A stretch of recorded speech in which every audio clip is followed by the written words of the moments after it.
are these people? This came up.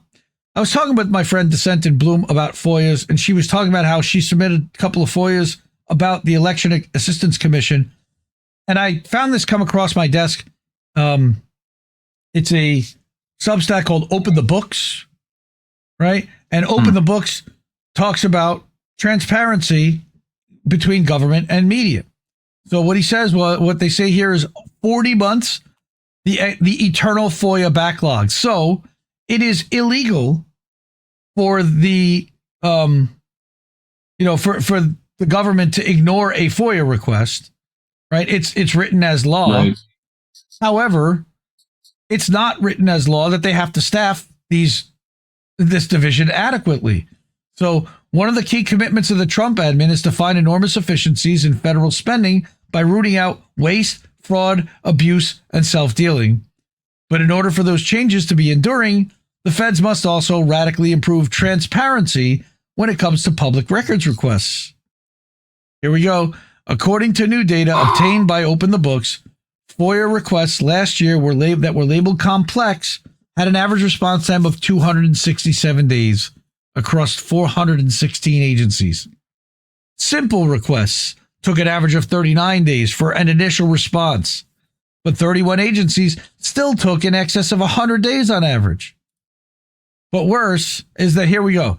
FOIA of 1996, Americans have the right to access documents created by the government bureaucracy, emails, text messages, meetings, rules, regulations.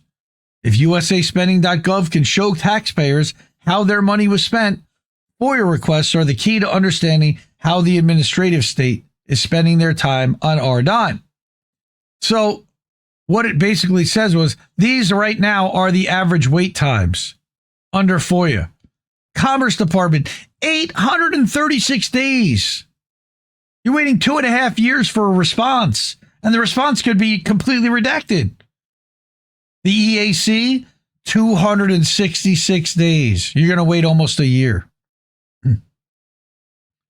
Right? And this was just Administration for Children and Families from HHS. They cite a couple of examples here. Definitely read this article. It's really important to understand that the DOJ team could start by updating the FOIA legacy software, which is slow and out of date. Okay, but they don't want to do that. They don't want FOIAs to be executed because that gives people receipts. They don't like people having receipts. Openthebooks.substack.com.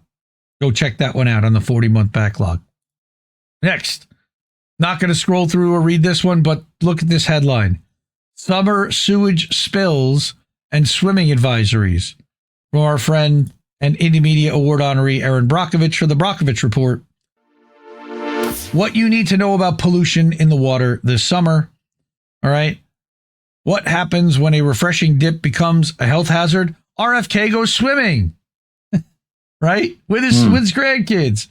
Across the country, sewage spills and overflows are forcing communities to issue swimming advisories that can turn a sunny day on the water into a public health concern. Or they just shut down the beach like you see here. Unreal. Yep. Then I also wanted to mention from Dissent in Bloom, like I said, she's been covering more than just the election story. She's also been covering the Venezuelan migrant story when it comes to CECOT, the people who've been illegally abducted. One of her first cases was this gentleman, Richard Duarte Rodriguez. All right. She says, fantastic breaking news. This was Friday night. We have confirmation that Richard Duarte Rodriguez was on the second flight out of CECOT to Venezuela. He's out of CECOT, out of the cage. For the first time in months, the wind touched his face. He's clothed again, not stripped down to underwear like an animal. He can breathe without the stench of terror pressed against his skin. She says, Richard, you were one of the first people I ever wrote about, and now I'm crying. The last time I saw you, you were behind the bars of a Salvadorian hellhole, flashing the international symbol for distress while Matt Gaetz strutted through CECOT like it was a zoo. What was done to you wasn't just unjust. It was a crime, a human rights violation. And even though you're free now, she will never stop holding the United States accountable for what it did. for the abuse, for the lies, for disappearing him during a routine check-in and sending him to a terrorist prison thinking no one would notice. But they were wrong. His best friend noticed. His auntie noticed. And because they noticed, she did too. He was one of her first cases, one of the first names she etched into the bones of this work. She'll never forget him, and she hopes that one day they'll meet, not in a courtroom, not in a cage, but in a better world, one she intends to help build. She's fucking awesome. And this was the article she had written back in April about Richard Duarte Rodriguez, if you want to read that. All right. Then also we've got, I'm not going to read this one again. I'll show the beginning and the end from the Dissident, who we read an article from earlier about the UK. He wrote this article. We've been talking about Bellingcat and reading his articles about Bellingcat for years. A new show whitewashes the CIA propaganda outlet Bellingcat. So Bellingcat was much more effective a couple of years ago. They have since dwindled in their presence. But he starts by saying a new TV show has premiered this month called The Collective, The Deadly Game of Citizen Journalism, which purports to be based on a true story, with its description basically describing what these guys, embellishing what Bellingcat did. The outlet Budapest Reporter wrote that the show is inspired by the real-life exploits of the investigative journalist group Bellingcat, which we call Bellingcrap. The show's trailer portrays a brave group of investigative journalists risking their lives to tell the truth about conscientious international incidents. The real story, however, on Bellingcat is far different. All right. The real Bellingcat is a shadowy propaganda outlet funded by the CIA's meddling arm, the NED, which puts out pseudo-scientific reports laundering the CIA's version of contentious events. In this article, he'll go over the real story of Bellingcat, which again, go read that. And then at the very end, he concludes by saying that while Bellingcat's influence has dwindled significantly in recent years, and it is often not mentioned anymore in mainstream media, this ridiculous show whitewashing the outlet's actual legacy calls for a critical examination of what the outlet actually represented and did. So I thought it was really important to do that and to pay attention to that. Like I said, I also published a Substack post. This is really about people who live stream to Substack. It's very specific in these tech tips about how to convert that live stream to a published post once it's been completed, because it puts it in as a draft, doesn't automatically publish it to the Substack. So when you see this live stream published to Indie Media Today, I have to manually do that after this stream is over. It doesn't automatically happen. And this walks people through that process, appending the email, appending the post, emailing it out, the whole thing. Now, I promised last week that I would have an update on our friend Andrew Zygmunt Smith's daughter, AnnaMari. I asked him to do so. He's promised that he would. He said, we've been home from proton treatment for about a month. Today, AnnaMari is getting her first set of follow-up MRIs. Her vision's pretty much gone, but she still has the same warrior spirit and unshakable smile. Thank you to everyone who keeps her in their prayers. And there is Andrew with his daughter, AnnaMari, smiling, happy, beautiful girl. What a fucking shame. Fuck cancer. Again, this is their GoFundMe. They've raised $6,600. We're going to put the link in the description at the Substack afterwards, so please go and support if you're able to, please. Also, Oz the Boomer can use a couple of bucks if you have it.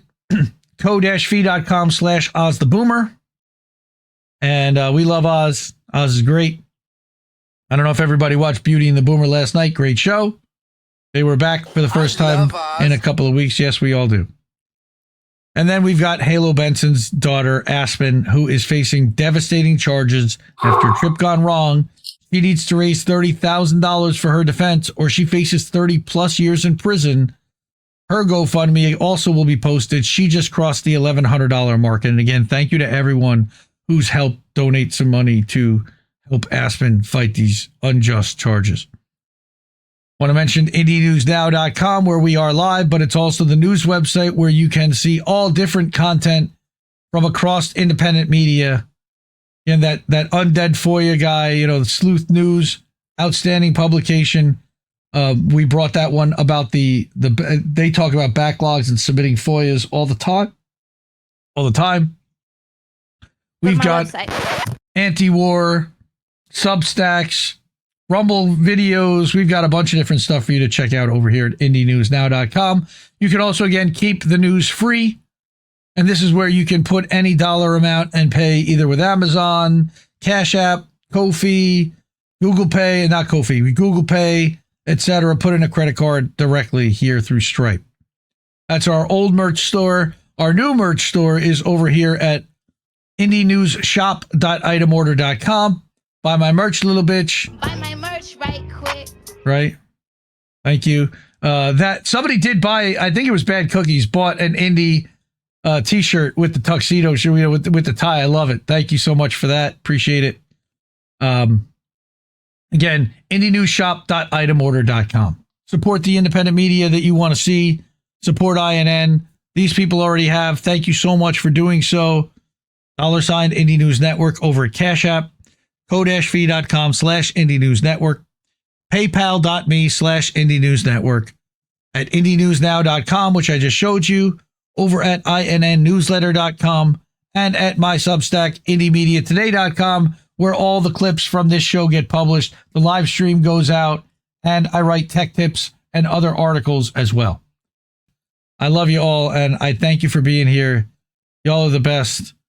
Support independent media because we need it more than ever, and we'll see you soon, fam. See you in a bit. Mwah. Ciao, baby. Bye, Felicia. No! We just fucking lost the stream! Can keep giving us nothing and think we're bluffing about coming for your heads. Why play civil if you won't listen to 50,000 dead? And now we know our mission, we form a militia, make Congress a prison.